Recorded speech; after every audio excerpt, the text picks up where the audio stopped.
16वीं शताब्दी का वो दौर जब मुगल सम्राट बाबर अपनी सल्तनत का वर्चस्व बढ़ाने के लिए अपनी पूरी शक्ति लगा रहा था और लगभग पूरे उत्तरी भारत पर अपना वर्चस्व कायम करने में सफल भी हो गया था। पर फिर भी निचले दक्षिण भारत का एक ऐसा राज्य था जो पूरी तरह से स्वतंत्र और संपन्न माना जाता था, और वो था विजयनगर।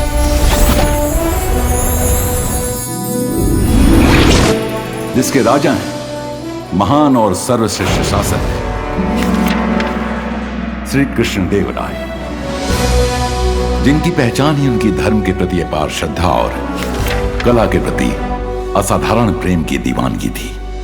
और इस राज्य के प्राण माने जाते हैं मंत्री तिम्मारासु, जिनका राजा श्री कृष्णदेवराय बेहद सम्मान करते हैं और उन्हें अपने पिता तुल्य मानते हैं। राजपुरोहित तथा चार्य, धूर्त, लालची, मौका परस्त,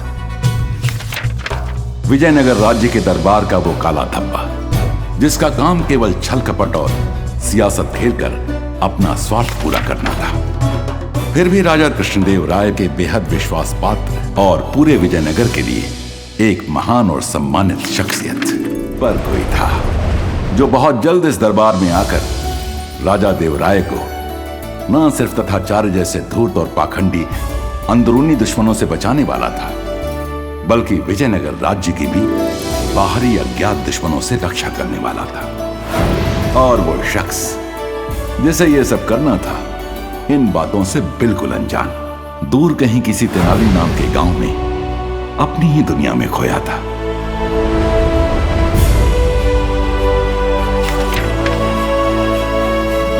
नाम है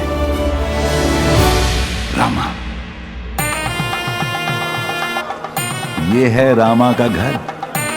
आज यहां विवाह का आयोजन चल रहा है और ये विवाह किसी और का नहीं बल्कि स्वयं रामा का ही होने जा रहा है। लक्ष्मी अम्मा, श्रीमान रामा की माताजी, सारा गांव कुटुंब इन्हें अम्मा ही बुलाता है। अम्मा ने आजीवन मौन व्रत धारण किया है, इसलिए जो भी कहना होता है इशारों में कहती है। अयो अम्मा, वर वधु को बुला ना, मंगल मुहूर्त निकलता जाता, कितनी प्रतीक्षा करने की। या अम्मा सुना के नहीं सुना? रामा अपना बच्चा जी, उसकी प्रतीक्षा और करेंगे। वर वधु को बुलाना जी, मंगल मुहूर्त निकलता जाता। श्री गणेशाय नमः, ओम एकदंताय नमः। गुंडप्पा रामा के सबसे करीबी दोस्त। ये क्या रे? घंटिया, वो जो लटकी है आपके नाड़े के साथ, वो तत्ती है। हाँ तो क्या? तोलू। क्या? खेलने के लिए तोली लेते। हट हट। दक्षिणा मिली नहीं, घंटिया तोड़ने आया। आइए पहले जरा एक नजर इस विवाह की वधु पर डाली जाए, देखें वो क्या कर रही है।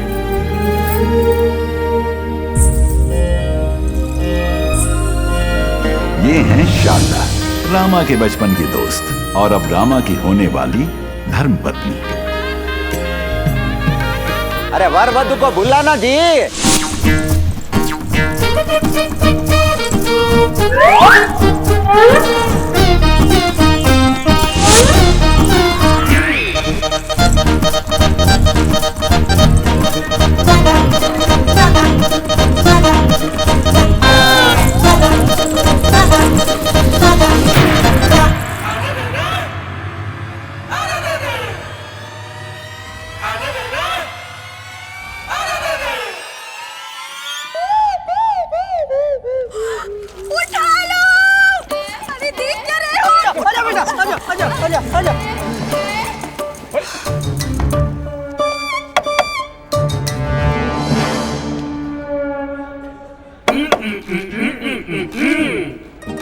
रामा अपना विवाह छोड़कर भाग गया।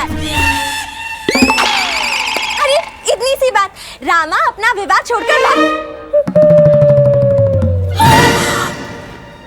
रामा अपना विवाह छोड़कर भाग गए।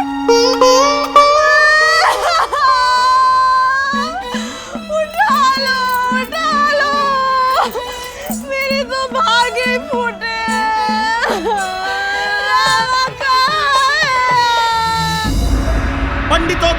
वेद ज्ञानियों के ज्ञानी, महाविद्वान, महाज्ञाता, समस्त वेदों के कंठस्थ शिरोमणि, महानतम पूज्यनम विजयनगर राज्य की शोभा श्री श्री श्री पंडित रामा दरबार में पधार रहे हैं।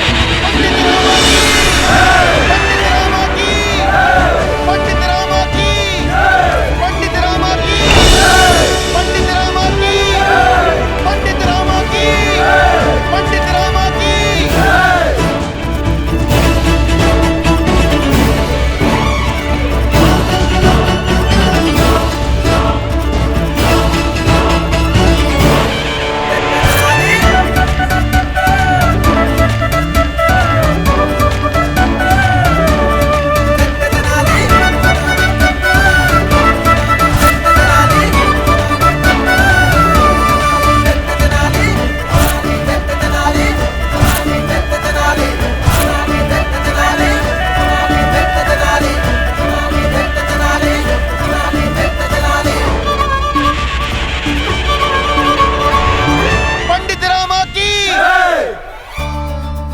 क्या कहें इनकी प्रशंसा में, कोई शब्द नहीं है हमारे पास। मानव शरीर में मानो स्वयं देवताओं का वास।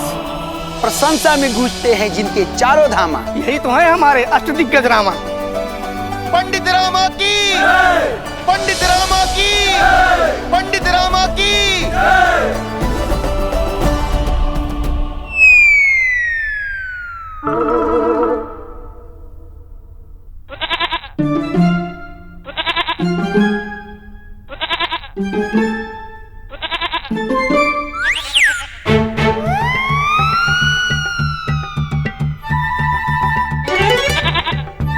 रामा बचा ले मुझे, अपने बंधु को बचा रामा। अरे कुंभकर्ण की औलाद उठ, अरे कुछ तो कर आलसी, ये बकरी मुझे पूरा निगल जाएगी तब बचाएगा क्या? ये है रामा की चोटी, नाम है बंधु। ये सिर्फ रामा को ही सुनाई देती है, अक्सर रामा को उनकी विकट स्थिति से सावधान करती रहती है।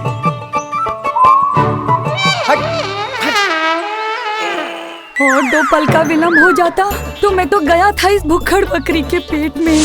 जब जब जो होना है तब तब सो होए, हो गया जो होना था अब निमित्ती पर काहे रोए। कह गए महाकवि रामा बंधु, जाको राखे साइया मार सके ना कोई। अरे लेकिन चल छोड़ना, यहाँ भूख के मारे। भूख लगी है तो हाथ बढ़ाकर याम तोड़ क्यों नहीं लेता रामा? मतलब तू चाहता है मैं प्रकृति का अपमान करूं? प्रकृति का अपमान? और नहीं तो क्या, प्रकृति का नियम है बंधु कि हर जीवन का अंत निश्चित है। इस आम का रंग रूप मुझे साफ साफ बता रहा है कि इसका समय परिपूर्ण हो चुका है। ये तो स्वयं टूटकर मेरी ही गोद में गिरने वाला है। तो जो काम स्वयं प्रकृति करने वाली है उसके लिए मैं परिश्रम क्यों करूं? लज्जा आती है स्वयं पर कि मैं तुझ जैसे कामचोर और आलसी इंसान की चोटी हूँ। लज्जा तो मुझे आती है। जिसे किसी बड़े राजा के घर राजकुमार बनकर पैदा होना चाहिए था, पैदा हो गया यहाँ इस तेनाली गांव में इन बकरियों के बीच। ये भी कोई बात हुई? खैर छोड़ो, विश्राम करने दो मुझे। तेरे विश्राम का तो जय श्री राम हो गया रामा। वो देख तुझे लेने स्वयं यमराज का वाहन आ रहा है।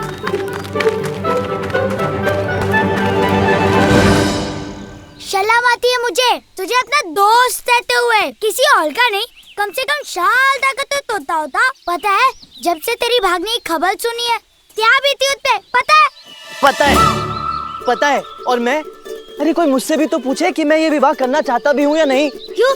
तू और शालता तो बचपन के मित्र है ना। तूने नहीं चाहता कि तुझसे प्रेम टलता है? कहा था गुंडप्पा, कहा था।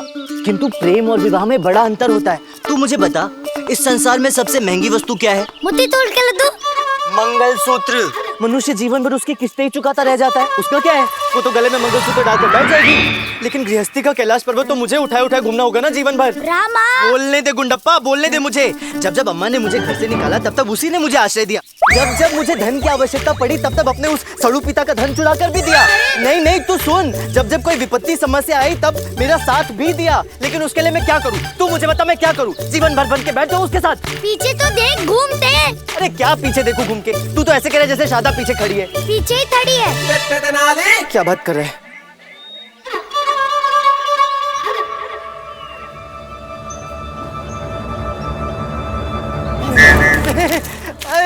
शारदा, तुम कब आई? पता ही नहीं चला है ना? अरे क्या लग रही हो इन कपड़ों में, नहीं?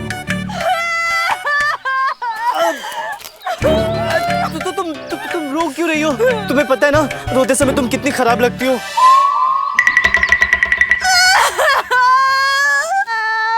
उठा लो।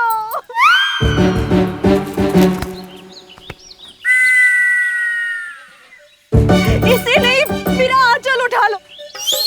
उठा के मेरे गले में बांध के स्पीड से लटका दो। एसिडी में से तो मृत्यु ही भली है। अरे ऐसे क्यों बोल रही हो गई ना गलती, मांग तो ली क्षमा तुमसे। कब मांगी?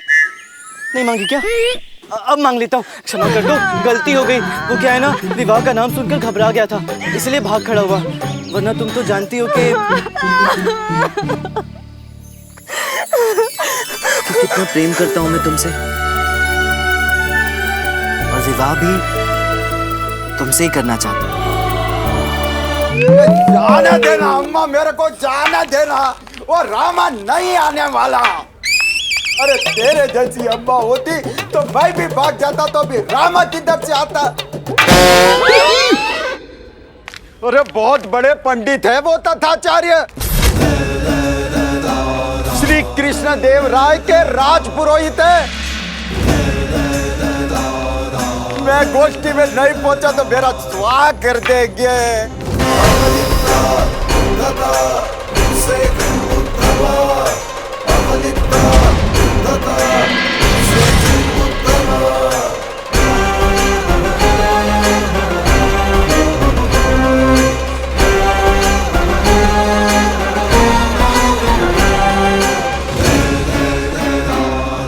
आयुष्मान भव।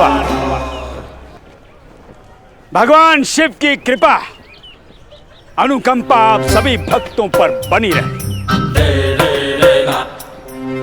भक्तों, कल रात्रि जब भगवान शिव से हमारा साक्षात्कार हुआ तो प्रभु ने हमसे पूछा, क्या चाहिए तुम्हें? तो हमने कहा, हे भगवान, ये तथाचार्य अपने भक्तजनों के सुख और कल्याण के अतिरिक्त और चाह भी क्या सकता है?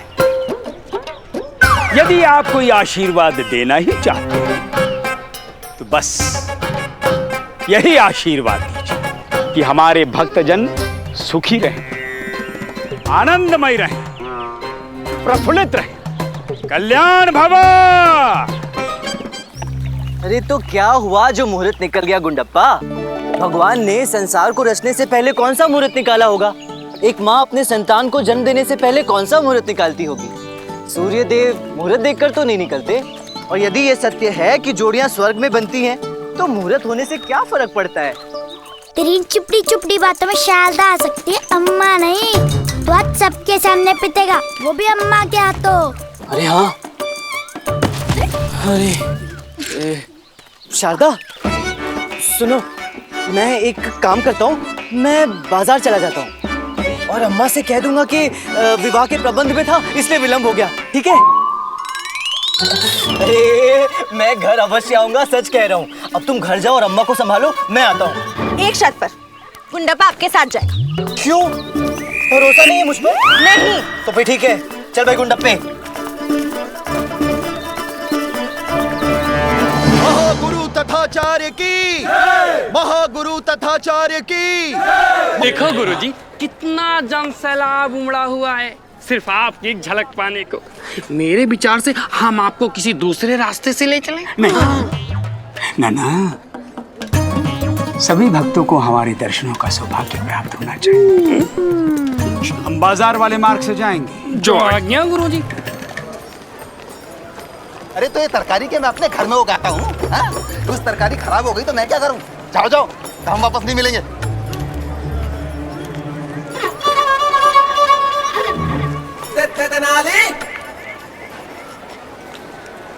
सुनो भैया, एक काम करो, इन सब्जियों में से जो भी सड़ी गली, पुरानी और बेकार सी सब्जियां हैं, उन्हें जरा इस थैली में भर दो और थोड़ा शीघ्र करना। क्या है कि ज्यादा समय नहीं है मेरे पास।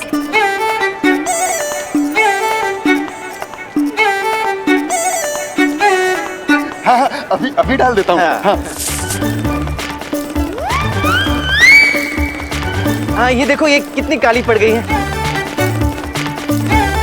ये तो बिल्कुल ही सड़ गई है, इसे भी डाल दो।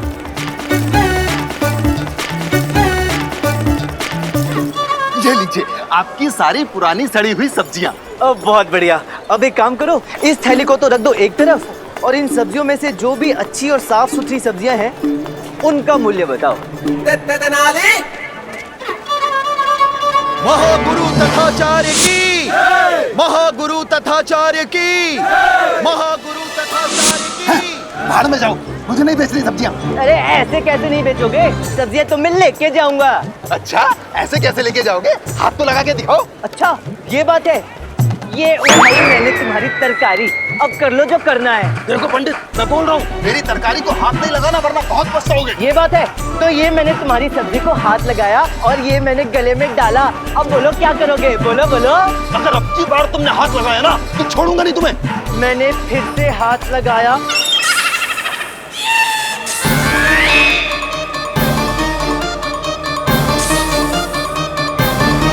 महागुरु तथाचार्य की, महागुरु तथाचार्य की। क्यों सांप क्यों सूंघ गया मेरा रौद्र रूप देखकर? अरे अरे ये भाई पता नहीं क्या हो गया। अरे देखो भाई। महागुरु तथाचार्य की, महागुरु तथाचार्य की।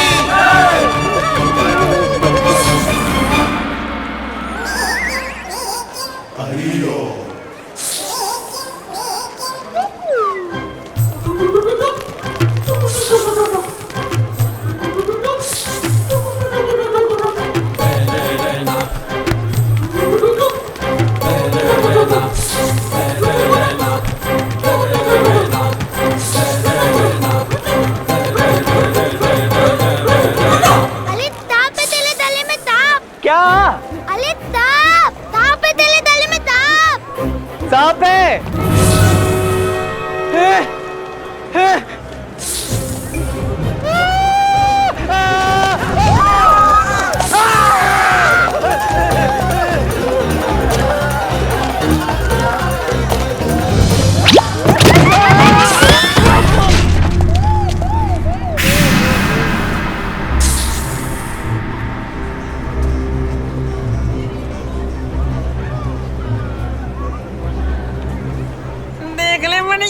ऐसा दुर्लभ नजारा फिर देखने को नहीं मिलेगा। कूड़ा कीचड़ में पड़ा है।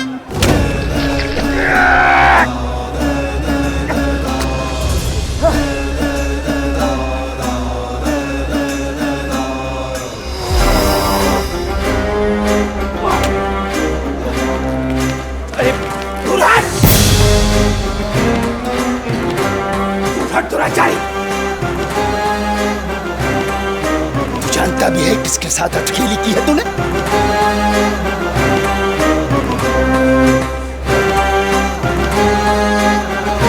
क्षमा करें मान्यवर, मैंने जानबूझकर कुछ नहीं किया। तुझे आभास भी है? कौन खड़ा है तेरे सामने?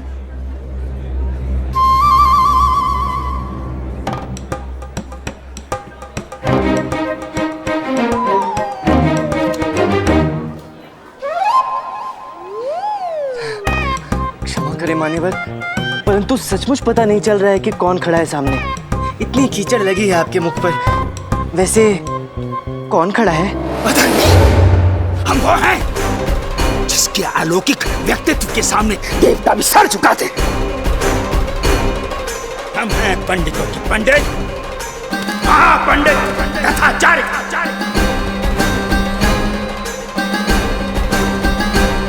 कल्पना और तेरी हैसियत से भी बड़े पंडित। हाँ, मिलकर बहुत अच्छा लगा आचार्य, परंतु क्षमा करें मान्यवर, आपके बड़े हो जाने से मैं तो छोटा नहीं हो जाता ना। क्या कहा तूने? यही कि आप और मैं एक ही प्रभु की तो संतान है। उसकी दृष्टि में तो कोई छोटा बड़ा नहीं होता। उस हिसाब से आप और मैं तो एक ही समान हुए ना। तू अपनी तुलना हमसे करता है? हमसे? आचार्य तथाचार्य से? कुएं का मेंढक। कुएं से कभी बाहर निकला होता तो पता चलता क्या चीज है ये महापंडित तथाचार्य। तू तो हमारे क्रोध के योग्य भी नहीं। तो जैसे इंसान का ना तो भविष्य है ना वर्तमान। बोझ है तू धरती पर, बोझ। हमसे मुकाबला करता है तू, हमसे। हम महाराज देवालय के राज पुरोहित, महाज्ञानी, प्रख्यात पंडित, और तू कुछ नहीं, कोई नहीं। तुझ जैसे छोटे आदमी की तो विजयनगर में कदम तक रखने की औकात नहीं। चल, चुनौती देते हैं हम तुझे, चुनौती। कर दुस्साहस विजयनगर में प्रवेश करने का।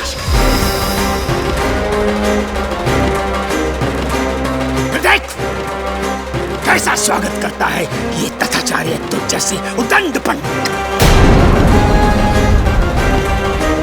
ऐसी आरती उतारेंगे तेरी, ऐसी आरती उतारेंगे तेरी 7 पुश्तें भी याद रखेंगे।